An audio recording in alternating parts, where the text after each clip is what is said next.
an insulation, how to build a cover, how to create an insurance kind of thing for the masses, so that the impact of economic impact of COVID can be reduced to the minimum. So our speaker, a well-known figure for our students, Government College for Women, the faculty members, he took pain to come over to our institution a number of times in the past. So, Professor, Department of Commerce, University of Kerala. He currently holds the post of Director, School of Business Management and Legal Studies. He is the coordinator of IQAC, University of Kerala. He is the chief editor of Journal of Accounting, a much acclaimed journal published by Indian Accounting Association. He was a former Secretary General of that association. He's a prolific speaker, as I mentioned. He's a serious researcher. He has produced more than 25 PhDs, written a number of books, authored a number of research articles. More than that, is an excellent academician. More than that, he's a good human being. So on behalf of one and all attending this webinar, I heartfully welcome Dr. Gabriel Simon Thattil to the webinar. Our principal, our IQAC our principal, Dr. Aravind Krishnan sir is there. Dr. Dinesh Babu, our IQAC coordinator, is there. Our UBA coordinator, Dr. Sitara Balan, is there. Dr. Nimi Dev, the departmental coordinator for UBA, is available. And all the participants participating in this webinar, I welcome on behalf of UBA and IQAC, Government College for Women. So over to you, Sir Simon, sir. Okay, thank you, Dr. Devakumar. And very good evening to all the distinguished guests, college principal, Dr. Sitara, Dr. Nimmi, and others. I hope I am audible. Before I start with the presentation on the screen, I'll just put some light in continuation of what Dr. Devakumar was referring to about the scenario in which we are and what are the issues that emerge in terms of financial planning, as well as the investment scenario in the post-COVID pandemic. Whenever there is a crisis, let it be a natural calamity or a pandemic, or even other crisis in the form of events which create restrictions in movement of goods. The impact is something which comes from finance, in the sense that you have loss of jobs, you have loss of income earning opportunities, and you have got a lot of remedial measures coming to overcome this. And at times it creates a new philosophy of life, might even create a new opportunity or a new way of looking at life, in terms of how, if you look at world history, you will see how what happened in Japan, what happened after the subprime crisis, what happened after the Great Depression. It all created a new way of living, a new kind of learning, as well as it closed certain doors and opened certain new doors. So same is the situation here, where we are looking at a possibility for the chances of having certain doors closed and certain doors which will open up in the entire economy or in the entire business environment in which we are. And we are trying to see how perhaps we can build on this in a perspective in which we try to look at what actually can be done in terms of financing for the masses. So we are talking about certain basic principles of finance as it is applied for the common man. So I'm making this presentation not exclusively in terms of those who are experts in finance or those who are very well learned in finance and all. We are talking about the common man. It could be the people in the unorganized sector, or it could be even the people whom we are looking for in terms of very ordinary people who are not quite sure about finance. So that is a kind of thing that we are looking to, and that is the context in which we are trying to look at this presentation. So I'll try and make the share the screen and just a minute.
I think the screen is not visible, right?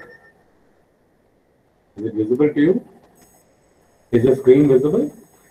Yes, sir, screen is visible, but presentation not.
Is the screen visible now?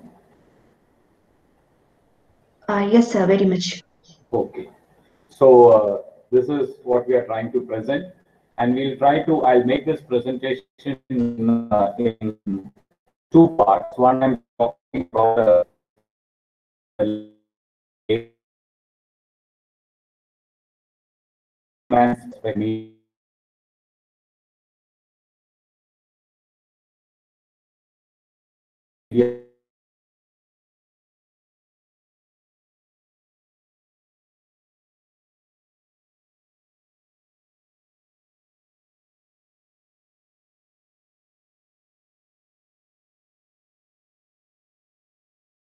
economy back on the wheels.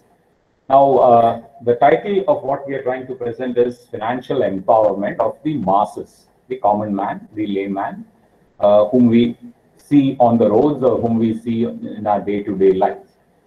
Now, when you talk about empowerment, it is just imparting power to something or someone. And financial empowerment would be imparting power to use money productively for further creation of money. So this is what we are trying to look at. That means, are you making your money to work for money?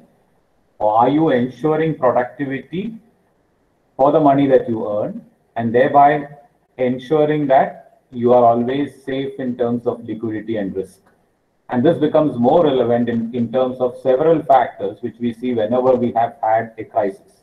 We saw that in 18 when we had the floods in Kerala. There were a lot of people who were affected, but they hardly had even group insurance schemes or protection schemes with them, which came at a very less cost, a very small investment, because they never considered it to be important. And they were out of the scheme when they lost their fishing boats, when they lost their near ones, when they lost their means of income and all. There are quite a large number of such schemes which have perhaps a subscription which is even below rupees 100 per month. And if you join into that, there are ways and means through which you can ensure protection. So also the COVID pandemic has talked about a lot of, I'm discussing some of those here in terms of micro, small and medium enterprises, and in terms of how it can actually help in or support in terms of create a support in terms of financial empowerment. Now we are actually, when we are talking about financial planning, it involves these steps: identifying sources of money you can earn. It may be through employment, it may be through some small business, it may be through trade, or it may be through some sort of vocation or skill exercise that you do. So you have to identify the sources of money you can earn. Then you need to identify the payment heads that you have. These are things which all of us rather know, but we are not always conscious. Specifically when there are multiple sources of inflow and there are unknown sources of outflow. And you need to prioritize your payment. That means where, what, how much I need to do. And we need to look for the potential to save. And we finally land up with investment options. And this can be even very small, something like 400, 500, 5,000, up to 5,000, 6,000. It differs upon what is your income earning capacity. Now, when you look at, because this is something about financial planning for the masses, when you look at the standard of living in Kerala, or when you look at the income earned by a very ordinary casual laborer in Kerala, it is relatively high when you compare it with other states. And that is the reason why we have more than 25 lakh, or why we had more than 25 lakh migrant laborers in this state. Because even if you pay them 500 or 600 rupees per day, that would be higher than what they earn in their state. And for their counterparts in Kerala, perhaps the amount was 800 or 900 rupees per day. Now, this being the scenario, when we look at 800 rupees to 900 rupees, or even 700 or 800 rupees per day, there is always a potential to save, whatever be the kind of things that you do for your food, for your clothing, for your health, and so on, and education of your children. But even in such states where you earn 800 or 1,000, we normally find poverty to be very rampant. So there, what we are finding is there is no prioritizing of what we are spending on, or there are certain habits or there are certain issues where we unnecessarily spend and waste, but we don't find it necessary to have a regular stream of flows into savings or into safeguarding our interest, foreseeing that there could be a crisis.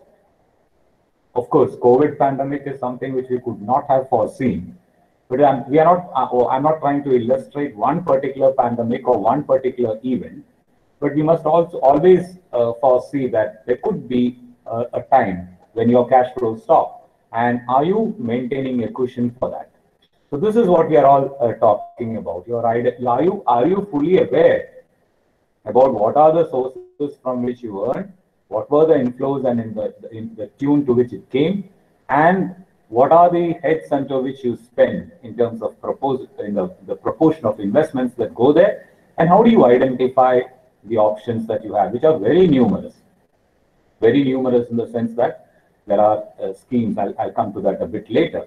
So this is where the empowerment part comes, because when I have maintained something for my rainy days, then obviously I have some kind of empowerment that I have in me.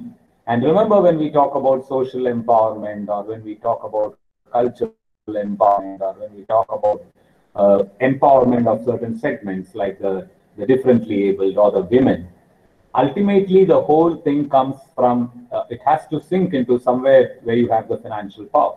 Because if you do not have that, it is the chances that you will be drawn away from the path of other forms of decision making will become very strong. So we're trying to see how this can happen when it comes to the common man. And to understand this, there is no need of what we call high level financial planning or the financial decision making or even financial management. I have just put this in a very layman's perspective, and that is why we are calling it financial planning for the masses. Now, whenever you have investment options before you, whatever be the small savings or whatever be the small surplus that you have, generally it is you park it or you try to put it into that particular product or that particular savings or the scheme that you have, looking at return. So the common man's understanding always is to see that you get the highest return. And that is where you have all kinds of Ponzi schemes, all kinds of private money lending, private money borrowing, unauthorized borrowing and all happening. Because they offer a higher return when compared to the formal channels, and you are driven by the return that they offer. But planning for any person must be based on these 4 principles which we are talking about, not just the return, the risk. Are you sure that you will get back the principal amount? The safety in terms of how these people are investing the amount, the men to whom you give, what do they do with the amount? And are you sure to get back or get a reasonable return in terms of the time in which you want it back? So these 4 pillars are equally important. That means when I'm trying to put my hard-earned money into some scheme, I just can't ignore the risk involved in it. I can't ignore the safety, looking into or taking into consideration the party to whom these people give their money, and the fact whether I will get back the money when I need it. That is what we mean by liquidity. So what I'm trying to draw here is, we very frequently hear about private money lenders or even microfinance schemes, which are, I'm not saying all microfinance schemes, but there are, in the name of microfinance, there are people who are highly deceptive in terms of their ways of borrowing and their ways of lending. So it is up to the person who is doing this to keep track of what do they do with the funds. That means, in very simple terms, it is like you need to understand when somebody is telling you they are going to give you 24% interest or 30% interest on your fund, what are they going to do with that? If they are offering you 24%, it means that they are lending at a rate which would be 30 or 40%. And if they lend at 30 or 40%, who will be the borrower? And what do they do with that money? That means we have to look into the whole cycle of operations. That is very important in finance. That is what we call productive financial investment deployment. That means if I put my fund somewhere, I need to understand what happens to that fund further and what happens to that further. It must create something productive and give it back. Only then the party to whom you gave the amount will be in a position to return the principal amount as well as the interest. So that is risk. So these 4 pillars need to be taken into account. But unfortunately, there is a tendency to go by return alone. And that tendency is something which is to a very great extent affecting the masses in both their depositing as well as their borrowing. Because of accessibility issues, they also borrow from such people and they are charged huge interest, exorbitant rate, where they are finding it difficult to manage the affairs based on that kind of borrowings. So those are the principles which are very important. Now, sourcing fund is always based on wise use of funds. This is the key aspect which I think the entire string of finance would actually consider or base their activities upon. As far as the masses are concerned, all your schemes of finance have to basically be evolving over this basic principle of sourcing funds is based on wise use of funds. That means earlier we used to talk about financial management in terms of raising money. But the whole issue of finance is how you use what you have with you. If you look at startups, you look at all micro enterprises, you look at even starting from very micro level street vendor schemes. The post-COVID pandemic has brought about even lending schemes for street vendors who do not have their own place of business. So everywhere they look at this, what have you done with the little amount that you have received? If you have used it well, then there are schemes to what we call lift you further. So financing today essentially evolves on lifting those who have with them viable, feasible projects, lifting those who have used what they have done well. In fact, this is not just in finance, it also is something which comes in marketing or in all other resources. That means you will be given more if you have used what is given to you judiciously. I'll just give a simple example. Under the post-pandemic scheme, there have been new schemes for micro, small, medium, street vendors and all. The basic thing that they look into is viability in terms of the funds that they have received. Maybe you have received just 1,000 rupees. With that 1,000 rupees, without leakage or without a loss in the use of funds, if you have used it judiciously and created on it not an erratic, abnormal return, but a reasonable good return, using everything that you have had in terms of maybe you have just a moving vehicle to sell your product. Using that vehicle properly, using your time properly, using your resources properly, if you could generate a reasonable return and your request for further funds is based on what you have done with what you have. So I say I had just 1,000 rupees with me. I used it properly. I used it without deceit. I used it ethically. I used it wisely. And that's why I'm asking for 2,000 or 10,000. Again, the cycle goes in that form. You use that 10,000 properly, appropriately, and perhaps you can ask for 1 lakh. If you look at micro, small, that is why even startups, we are talking about scalability. Scalability in financial management for the masses talks about making available funds at a very early stage, even for startups who have got good ideas. They just have ideas. They are not even able to convert that idea into a project. There would be schemes which will support you there. And if you have put your brain and creative ideas into that, when you convert that into a project, the project is given some funding. If you use that appropriately without any misuse in its in its operations, then you ask for more. And anytime a small or a micro or a medium enterprise is asking for more funds, the evaluation of the lender who gives you money is based on what you have done with the earlier funds. So empowerment of the masses must be based on this principle of give a man a fish, he will eat it, teach a man to fish, he will live with it. So finance talks about this. It is not just like somebody is asking for you, asking 10 rupees for you, you give him just that much amount. That's why we have the concept of bridge finance and all. So we are empowering, that is empowerment. The other one is sustenance. To give a man a fish and he will eat the fish, it is just sustenance. So that is not a scheme to build up. Yes, when you have a crisis like the COVID pandemic, such as a crisis, you need to have certain things for sustenance. And the sustenance measures are the free amount that you give for the poor, the unorganized sector, the ration that you give, the protection measures that you give. That is to ensure them to live in a condition in which they were living, just to maintain themselves. But beyond that, we need to provide them with funds where they learn how to create a living out of it. And that is financial empowerment.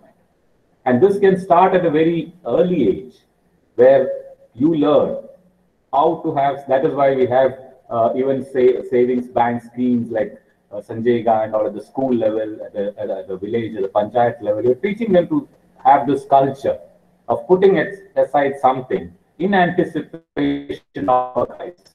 So this has become more relevant now. Our anticipation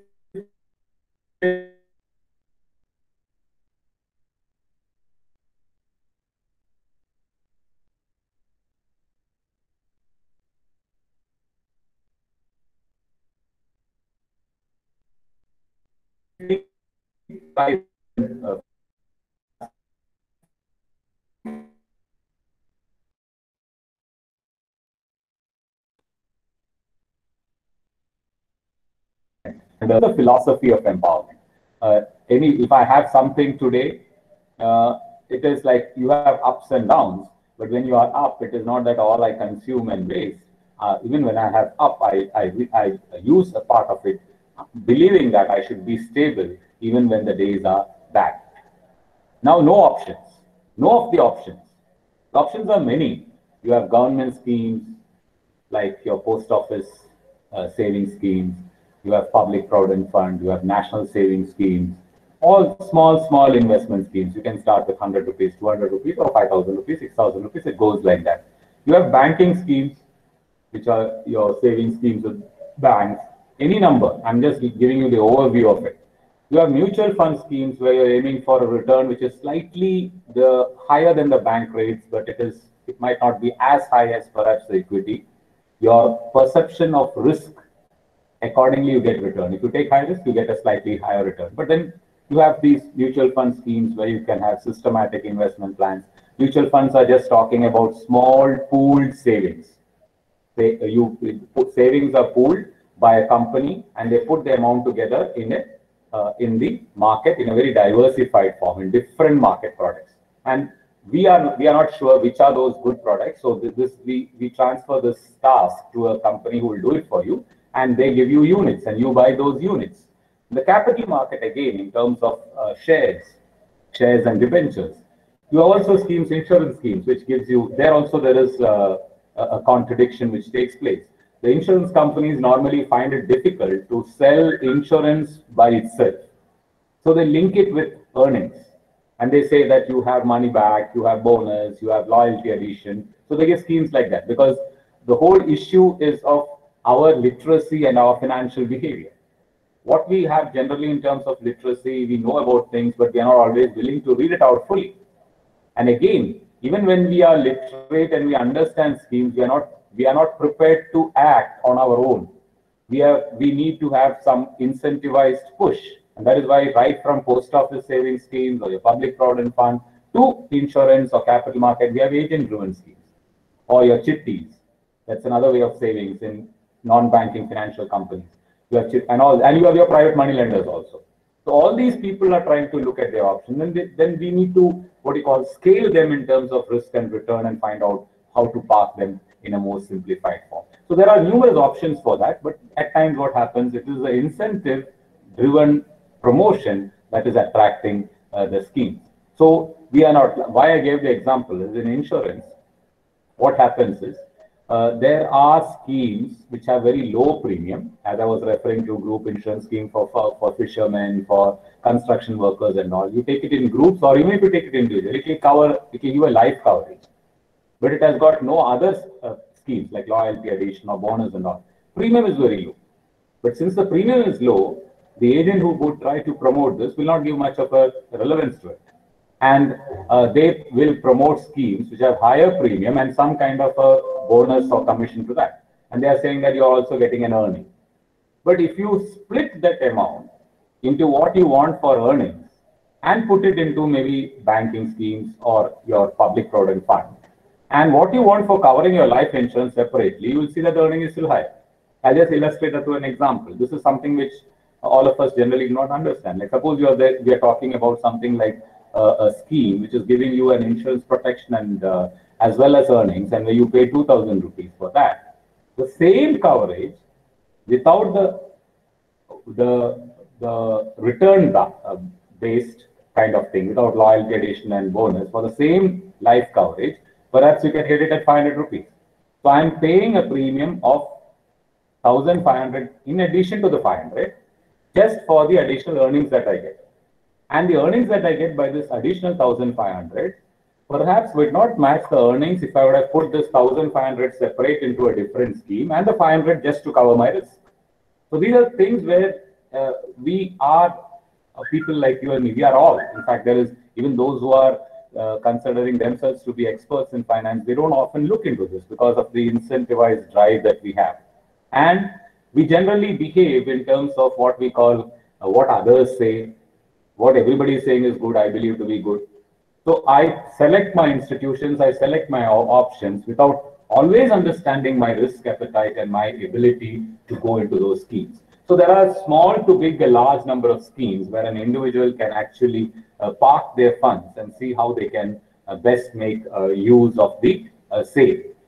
Now, what we are trying to look for, I was just trying to unfold the whole issue of how those who earn need to be conscious, need to be aware about how much money they get and what are the heads under which they spend, and what if there is a surplus, or how to find out at least a small surplus, anticipating that this could be a cushion for us, this could be a support for us at the time of a crisis. Now, for that, we have a tool, a very simple tool. We plan and save through what is a budget. A budget is, as you see, a nation has a budget, organizations have budget. Similarly, individuals could have budget. Just a statement of cash flow. What comes in, what goes out. And the objective is to exercise control. That means I have a realization of these are the heads from which I get, these are the heads into which I put my outflow, and I know clearly that this percentage of my earnings are going into maybe food, this much percentage into health, this much percentage into education, this much percentage into your entertainment, whatever. And where I can find priorities, how much of this is going to, if I look at education, it is something which is going to empower, health is essential. So there are certain things which are very essential, very crucial, and certain things which I can perhaps decide that it is not of priority, but it has consumed a lot of amount. Now, from that, if I can set something aside, I can look at what is that I'm going to earn from it in future. So I exercise control over myself. So budget is not just in finance, it also happens in your time. You can have time-based budgets. It can also happen in your other resources that you have. I set aside allotting my time. If you suppose somebody is asking you to take a 24 hours budget of your time a day, and without much thought, asking you to tell how did you spend your 24 hours. So normally what happens is you say that, okay, I had a sleep for 7 hours. I took my classes were there for 2 hours. My lunchtime was 1 hour or whatever in a day. But when you put them together, it does not come to 24. You have listed out all your activities of a day without a deliberate, what you call, equating it into 24. Casually, you think about what you have, how much time you spent on different activities in a day. It does not, or you can try that on your own. You will see that when you do it in a very casual basis, on a general day that you have, it does not match into 24, which indicates that there is some time left about which you do not know how it was spent. So that just similar to that, you have it in cash flows also. That is another crucial aspect when we talk about the use of funds. So we need to have this kind of an assessment for the purpose of exercising financial control over the self, over our operations, and over all that we do in terms of looking at this. This is something which is applicable even for a man who earns maybe 300 rupees per day to somebody who's earning perhaps even 3 lakh rupees a day. Only thing is the judicious way in which they put it, the priorities that they have, the risk appetite that they have can vary. But there is a means to which they try to look and try to pool. That is the whole idea of having a greater amount of financial inclusion, greater amount of people with financial literacy and all that. Thus the schemes go on that line. So far, what I have covered exactly talks about individuals who would be in the organized sector or who could be in the unorganized sector, like we were talking about fishermen, street vendors, hawkers, all those people, ordinary people who earn very less or who earn not on a regular basis, casual laborers and all that. So for them, there is a need to have. That is why we are saying, because this is organized by a college and you're putting it in a general format, we are now looking even into multidisciplinary kind of options where your formal professional learning is also put into something which is comprehensible to an ordinary man. So today we have accounting for the masses, we have finance for the masses, we have chemistry for the masses, we have mathematics for the masses. So we are trying to see that they also are empowered in terms of using such information to see that it is something where they can practice, something which they can practice in their life. So here we are talking about using these basic principles of finance to see how you are in control you are in absolute charge of yourself, whereby whatever you get is very judiciously applied. And thereby, whenever you have a crisis, you have planned for that, you have insured for that, you have set aside something for that. So then it is not that the impact of the crisis will be nil, but you can neutralize it, you can minimize it. And that is what we saw so far. Now I'm coming to the enterprise side of it, specifically in terms of the Atmanirbhar Bharat, or in terms of the SWIFT single window systems of the state government, where we are targeting the micro, medium, and the small enterprises. The definition for this enterprises itself has been revisited upon after the post-COVID pandemic. Earlier, a micro enterprise was something in which investments were up to 25 lakhs. Now it has been revised up to rupees 1 crore and a turnover of 5 crore. The distinction between the manufacturing sector and the service sector has been removed, which again means that anybody who does business up to rupees 1 crore in terms of their investment and 5 crore in terms of their turnover, they belong to this MSME sector, micro, small, medium enterprises. They are called MSME. We have a separate ministry for that. And now we are talking about use of local resources, strengthening of your local conditions, and thereby becoming self-reliant. And for that, this revision has been made, where those organizations which have got very small investments, it could be from 1,000, 1 lakh, 2 lakh, going up to 1 crore, you are in the micro sector. That means all kinds of schemes in the banking sector, all kinds of government schemes are going to be concessional for you because you are in this sector. And how you use this amount, how you spend this amount is going to be a criterion to decide how you are going to get funds in future. In the small segment, it can be up to rupees 10 crores with turnover up to rupees 50 crores. And in the medium, it is 20 crores. So up to 20 crores, you still stand to be in the micro, small, medium enterprises. Your turnover is up to 100 crores, both in the manufacturing service sector. So these organizations, we have suddenly understood that it is not always the multinationals and the big organizations that can build up for us a system of self-reliance. If you read through all the financial business literature which comes in the, or which has come in the post-COVID era, you will see lots and lots. Even today's business line, if you have gone through today's media, you will see it will be coming out tomorrow in the newspaper, the Kerala government initiative on a single window system, again for the MSME. Because we have understood that if you want balanced regional growth, if you want labor-intensive measures, if you want a scatter in income generation where it goes into all without concentration of wealth, this is a model which we can look into. So we are trying to move into a self-reliance, a local resource mobilization mode, an employment generation mode, a financial viability model through this MSME sector. So I'll now just shed some light on what are some of the schemes which have come in the post-COVID scenario. We have these schemes which are coming up, which many institutions are making a all-out effort to see that they can revive themselves or even perhaps start new. And you are getting rupees 3 lakh crores collateral-free automatic loans for business, including MSMEs. This is not for one enterprise, something which has been set aside was this for these sectors with collateral free, without any collateral, without asking for any security. You will get loans under the scheme, and for that, an amount of rupees 3 lakh crores has been set up for the entire nation. So a small amount is likely to come in this without any security. There is something called emergency credit line to businesses and MSMEs from banks as well as non-banking financial companies, up to 20% of their entire outstanding credit. That means out of whatever loans they have been given up to 29th February 2020. Of that, again, 20% of that they can use as credit line for MSME sector.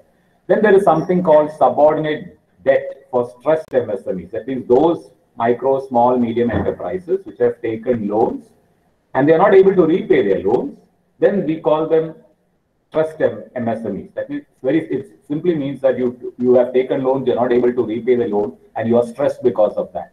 For them, there is a scheme called subordinate debt. These are all schemes which have unfolded under the post-COVID pandemic. Then it will provide equity funding. That means subscribing to the shares of enterprises which are in the micro, medium, and small sector for making them potentially viable. Potentially viable means initially you are not very viable. The pandemic has given you a situation where the economy has gone down, demand has gone down, your workforce is not able to work. So again, you are at risk. But if you have a potential for revival, then again you are getting equity funding under this scheme, which is again a post-COVID pandemic scheme. Then those MSMEs which currently face problems of marketing and liquidity due to the COVID, for them there is a special scheme. That you are saying that we were doing our marketing well, we were having our liquidity issues good, but now the COVID has made it problematic or risky. Then if you can prove that your business was prior to COVID, the what we call the BCAC, before Corona, after Corona, the BC position was relatively good, then based on that, giving that data, you have a scheme for that. Then you have an e-market linkage for MSME, which is to be promoted in order to act as replacement for trade fairs and exhibitions. Because one of the means through which small industries, cottage industries, micro enterprises used to enhance their sale, because their products were, they cannot have what you call major advertising through the media because it's very costly. So what they do is they normally have regional trade fairs and exhibitions. So those micro enterprises, cottage industry units, which are not in a position to get their sales through trade fairs and exhibitions, which are organized along with temple festivals or your flower shows and events which take place, which are now not happening. So when that is not happening, you don't have gathering of people taking place in different sectors. So to replace that, there is an e-marketing linkage scheme for them. Financial technology-based services to enhance transactions, transaction-based lending, also created to an e-marketplace, an electronic marketplace, where you can even electronically pool the farmers' produce and see that you can get some sales on that. The government is continuously monitoring the settlement of dues of MSME vendors, because these MSMEs normally are suppliers for the large-scale sector. They give small spare parts or allied services for the large-scale central government and state government sectors. Now we are also seeing post-COVID pandemic, the defense sector, the defense organizations which manufacture arms and weapons, they have been directed not to import some of their small parts and subsidiary ancillary products, but they can get it from the MSME sector. So MSME sector is seeing a new emerging opportunity over there. So there are numerous opportunities for quick clearance. In addition to this, we have the street vendors plan. We have a host of opportunities which are unfolding for all these sectors in terms of using their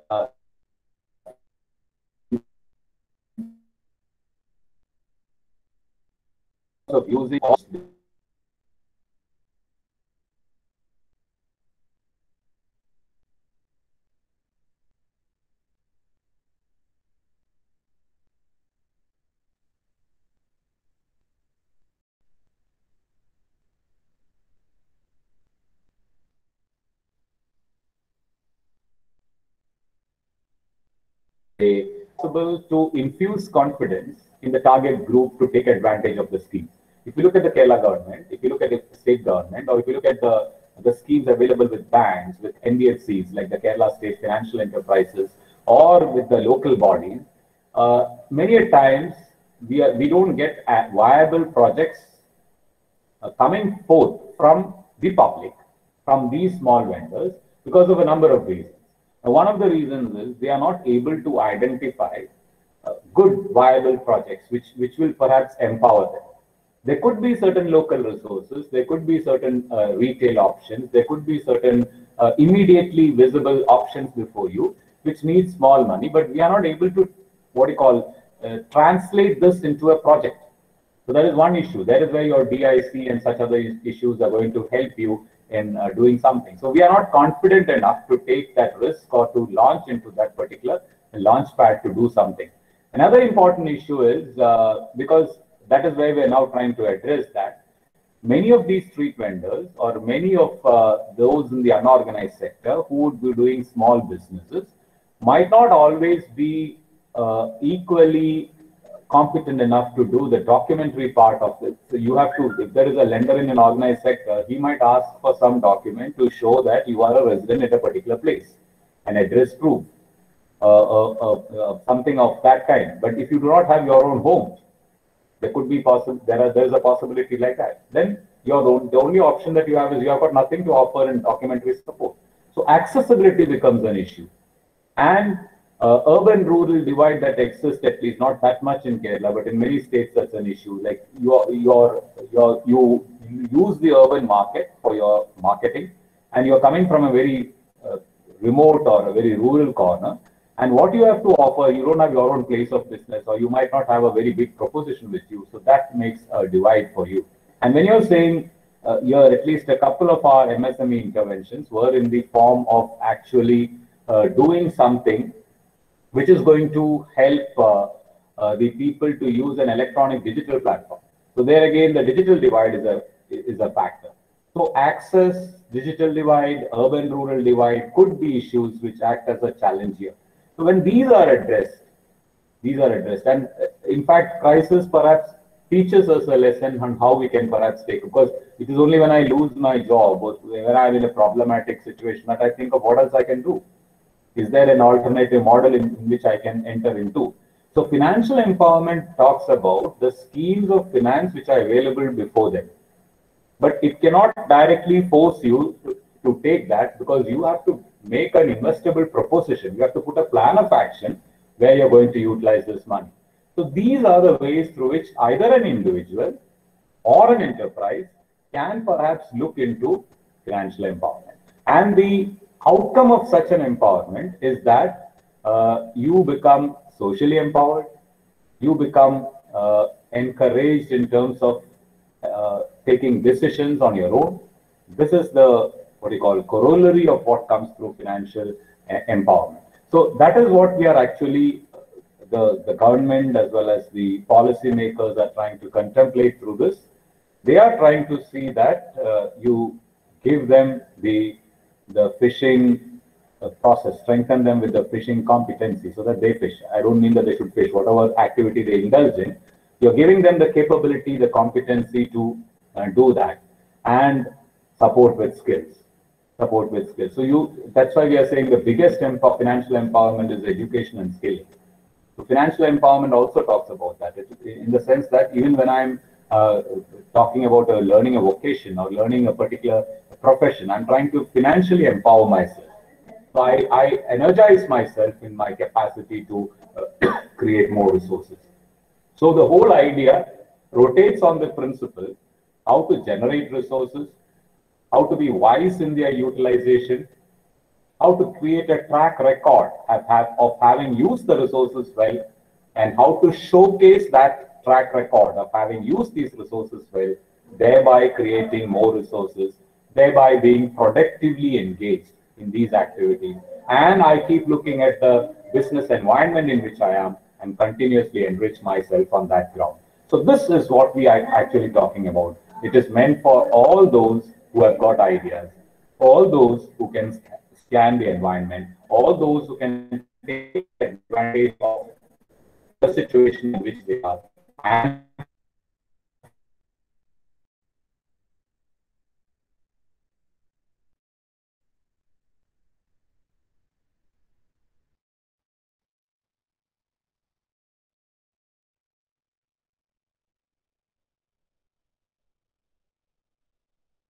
bring forward.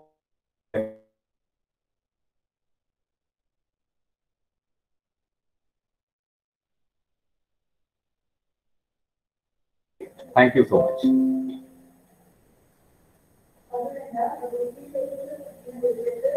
Hello?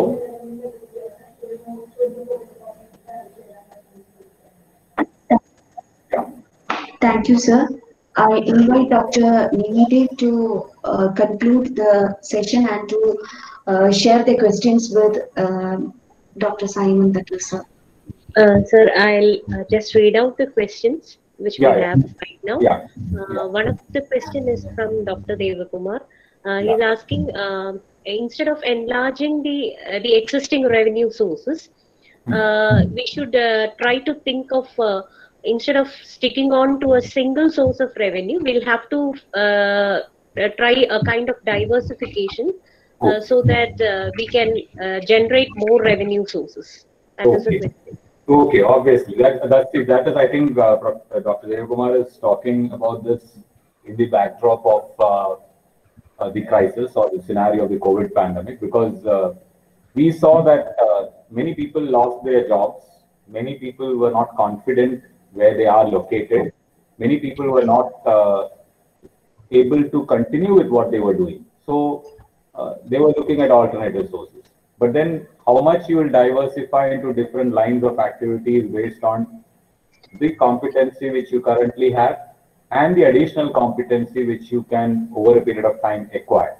So that kind of a capability, if you can build up, definitely it is good. It's a good idea in terms of one single, like parking all your potential into one single avenue. If you have a diversified kind of portfolio through which you can both earn and which both you can also look at the in case one turns out to be risky, then whether I can move into that.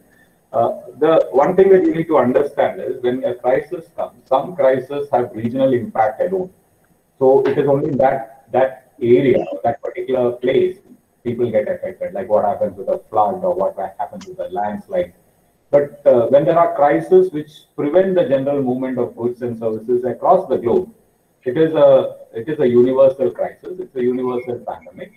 And under such situation, what happens is everybody gets affected. But then there are certain sectors which are more affected. Specifically, now what has happened is the sectors where physical movement of goods, physical movement of services, physical gatherings were taking place got affected. Like your conferences, your seminars, your political meets, your religious meets, the temple-based, the church-based festivals, festivities, they got affected. Now, when you look at all these gathering-based, whether it is academic, political, social, and all, if that is going to get affected, then there will be lots of spillover impact in different sectors. It will affect catering, it will affect transportation, it will affect printing, it will affect the real estate, your conference buildings. That is what we are now seeing. So it all has its impact over there. Now, all these sectors where people have been sitting and watching for some time what would happen, many of them have went into alternate ways. And even in that alternative, they are seeing possibilities of switchover. So what Devakumar said in terms of redeploying and aligning your sources of income, that becomes very, very relevant when you see something perhaps to be a crisis. So it's not just always looking at alternate sources, it's also redefining your priorities and trying to see where you can put yourself better. Thank you, sir. There is another question. Is mutual fund relevant? Okay. See, when you're talking about capital market, mutual funds and such schemes into which you put, it always has ups and downs. I just gave it as one option among the different options. You cannot call it as bad if you understand basically the difference between investment and speculation. If I go into speculate, even mutual funds, it could have a downturn, it could have a downfall at a particular. But if I could stay invested, perhaps it will have a retrieval and come back. Because if you look at how economies were affected, as far as the financial markets are concerned, India still has not had that much of impact on our financial market as perhaps even in the developed world. So, in a point of time, it can come down because the idea of mutual fund is you diversify your portfolio. You have a diversified portfolio with you. So in that diversified portfolio, the company might have invested in 100 different companies which are in different sectors or which are different levels in one particular sector. So there's a chance of having a lower risk. But as you said, when you have crisis, all the other investors who invested will withdraw their money, and the chances of having a impact on that is definitely there. But if you stay invested in the long run, it can revive. And we are not recommending one particular option for investment for all. That means if I get spare maybe 5,000 rupees per month, there could be some amount in which I want to have a very safe kind of option. So I might go for public provident fund or post office cumulative savings scheme, your national pension system and things like that. So if I believe that one small part of it, based on my risk appetite, can go into this, I can put it into that. Again, if I believe that another small part can go, I can put it into another option. So I'm not saying that one particular option is always good or always bad. But then if I go into a lower level FD, I might get only 5%. But if you're not willing to go, you must be happy with that and you can go with it. What I'm trying to say is, if you have a risk appetite, that's why I use the word risk appetite. Perhaps if I put my amount initially in an FD and I remove the interest part, and there on the interest, perhaps if I can take a higher risk, I can go to a small level into that. So that it is not none of these investment avenues, like even when we talk about mutual funds, it's not totally free of devoid of risk. There is an amount of risk. What is your risk appetite? Based on that, it could be an option where you have a diversified kind of thing. But you must be investing. You must not be, if you are not in that level, as far as small traders, small vendors are concerned, you cannot be speculating. The difference must be very clear. Thank you, sir. Yeah. There is another question. Could you please tell us about investing in gold? Will it be a profitable investment or a debt investment? Whether it is productive or not, if you look, because I think the question has come because the price of gold is now skyrocketing. So everybody is saying it is very good. But is it risk-free? Okay, since you have raised that question, because even RBI has now enhanced the risk to asset value that you have for gold. So gold price is increasing. But will it mean that it is a profitable kind of revenue always? We cannot say. It cannot be said, because that has got, now there is a tendency to speculate in that, and it can be if you sell now, yes, you will make a huge profit if you have purchased 1 year back. But if you buy now, is that extra? It can't be so. So it is all a kind of, and moreover, gold investment in its physical form requires a lot of other things. You need to keep it safe, you need a locker, also it has got like cost also related to that. So we cannot identify something as completely to be risk-free and guaranteed. If you want that, it is only perhaps your fixed deposits or your public provident fund, government securities, where the interest will be relatively low. What I can guarantee for a government security or what I can guarantee for a public sector bank deposit cannot be guaranteed for gold.